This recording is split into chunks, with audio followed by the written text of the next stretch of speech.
It's an honor to stand in front of you this morning as we mark a significant moment in our combined efforts towards peace, security, and stability. Today, we officially transition from the long-serving Mi-17 to the new and highly capable H225M helicopter.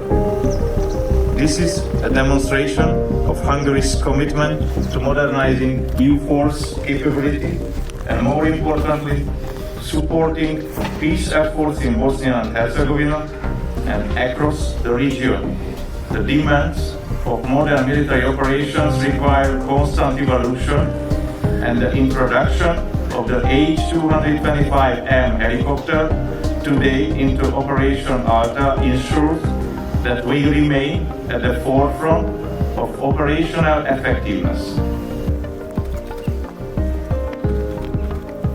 Hazámat szolgálom.